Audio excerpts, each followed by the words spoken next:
مستمرون أيضا في استعراض ملفات العدد الجديد للبرنامج. وإلى ملف هام آخر يتعلق الأمر هذه المرة بالإنجازات النوعية التي تحققها المؤسسات الناشئة التي تحظى بمرافقة حاضنة الأعمال لجامعة باب الزوار للعلوم والتكنولوجيا. ومن أجل تفاصيل أكثر حول هذا الملف أسعد بأن يكون ضيفي كل من الدكتورة سارة كسوري، وهي الأستاذة والباحثة والعضوة بحاضنة الأعمال لجامعة باب الزوار للعلوم والتكنولوجيا. دكتورة مساء الخير وأهلا بك في هذا الفضاء الإخباري. مساء الخير، شكرا على الاستضافة، وأشكر كذلك أشكركم على التطرق لهذا الموضوع الهام حاليا. شكرا جزيلا. كما أسعد أيضا أن تكون ضيفتي السيدة شيماء رانيا زبيش، وهي صاحبة مشروع تطبيق في مجال الصحة. سيدتي مساء الخير وأهلا بك في هذا الفضاء الإخباري. مساء النور، شكرا لكم على الاستضافة، نسعد بقبول.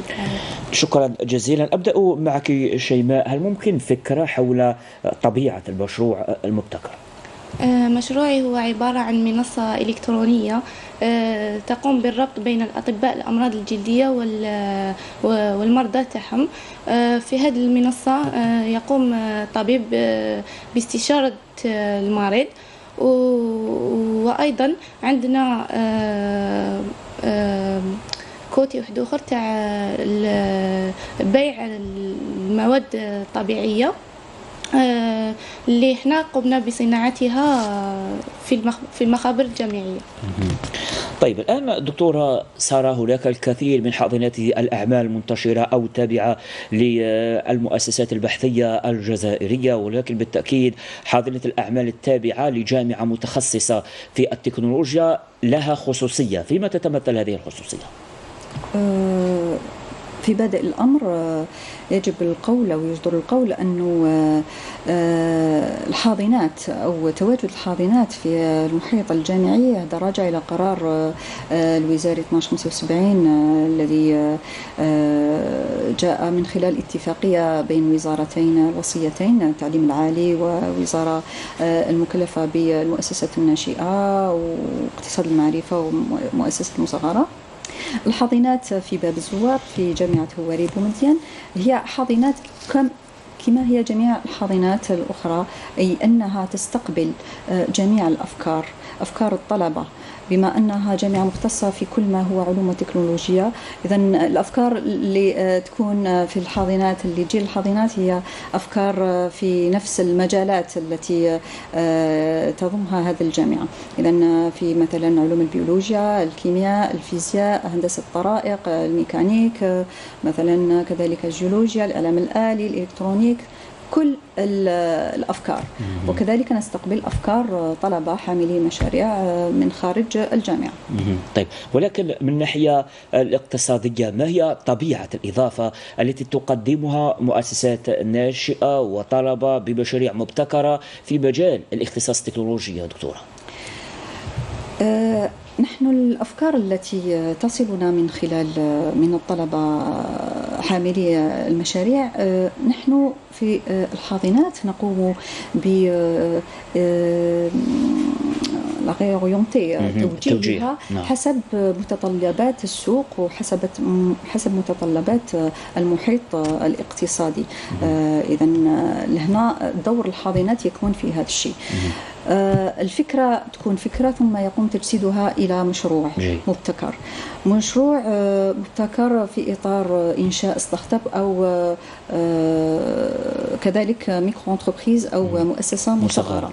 إذن هذه المؤسسات الناتجة عن هذه المذكرات المتخرجة في هذا الإطار، إطار قرار 1275، ستقوم بتوفير حلول عملية أو تقنية لمشاكل لننصبوها على المستوى يعني الواقع، أو تمكن العجلات الاقتصاد من أنها منتجة لحلول تقنية وفي جميع المجالات.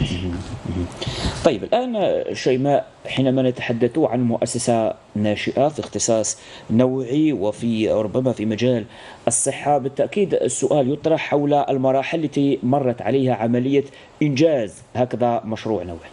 في البداية كان المشروع عبارة عن فكرة وين توجهت للحاضنة، ثم اللي درنا عملية تطوير الفكرة إلى مشروع نستطيع القيام به في أرض الواقع.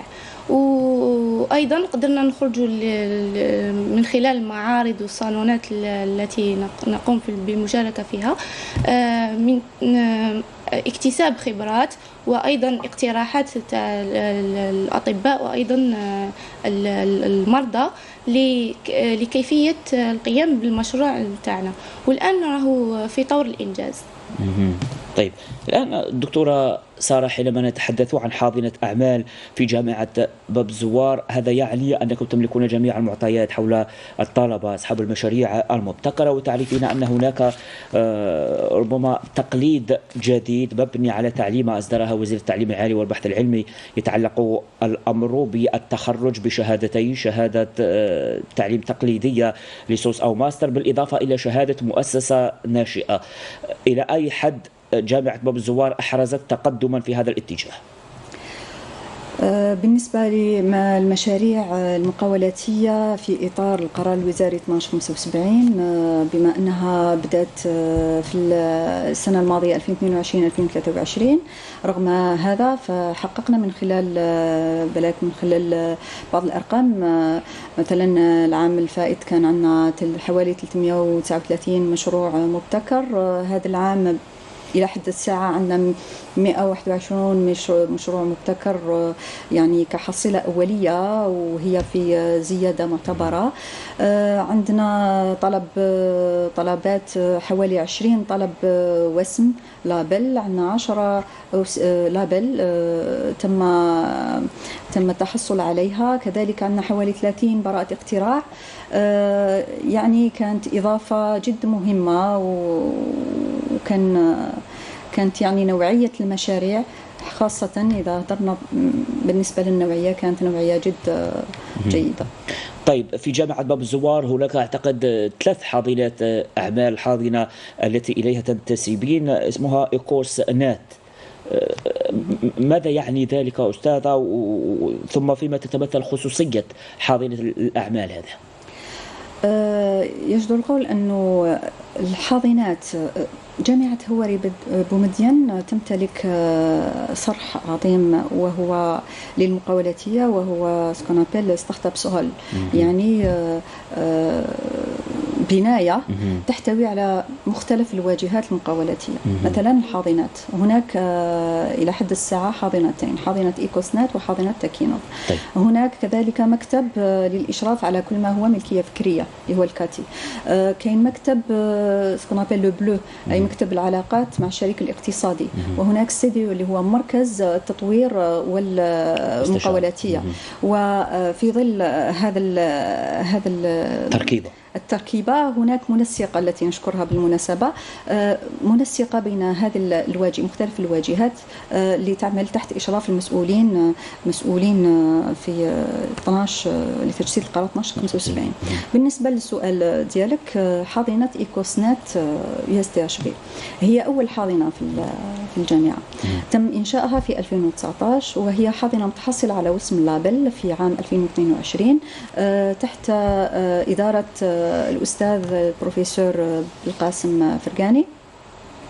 إذن هي الخصوصية ديالها إذا قدرنا نقولوا أنها حاضنة عندها بارتنير سوسيو ايكونومي، كان عندها شراكة مع شريك اقتصادي اللي نحييه لأنه أعطى بزاف، يعني وشاركنا معه وساعدنا في الحصول على مشاريع وتجسيدها على أرض الواقع، اللي هو إيكوسنت اللي معروف في مجال الرقمنة والذكاء الاصطناعي. إذا حنايا المشاريع تاعنا، وهذه ما تخفلكمش أنه جميع المشاريع الآن في جميع الاختصاصات، من البيولوجيا إلى الإلكترونيك إلى الإعلام الآلي إلى مثلا الطب، كل المجالات الآن فيها مجالات، فيها رقمنة، فيها ذكاء اصطناعي. هذا هو المكسب يعني من خلال الشراكات، وتقعد الجامعة مفتوحة لجميع الشراكات مع المتعاملين الاقتصاديين، الشركاء الاقتصاديين. طيب الآن شيماء، المشروع المبتكر الذي تديرين هل هو تحصيل حاصل لمجهود بحثي فردي أم هناك فريق يشتغل معك؟ أكيد أنا كنت أعمل مع الأستاذ تاعي اللي هو البروفيسور طارق برامة في المخبر، وين درنا الملهم مضاد للالتهاب والبكتيريا. هذا الملهم تحصل على الجائزة الثالثة في الصالون الدولي للنظافة والتطهير في مسابقة إيجينوف. ومن هذا الفكرة، من هذا الملهم اللي انطلقت الفكرة تاع المنصة. العمل تاعي كان أيضا كانت عندي الصديقة تاعي تاني كانت معايا، نحييها بالمناسبة، خديجة. أيضا كنا نخدموا كيف في المشروع تاعنا، ومن بعد أنا كملت في المؤسسة الناشئة، والآن راني نستنى في اللابل باش نكمل المشروع تاعي للآخر يعني. بإذن الله تعالى. أستاذة، في الأخير دكتورة سارة، هل هناك أو هل ممكن فكرة حول طبيعة المشاريع التي تشكل بالنسبة إليكم إنجازا حقيقيا في جامعة العلوم والتكنولوجيا؟ أتحدث عن المشاريع المبتكرة.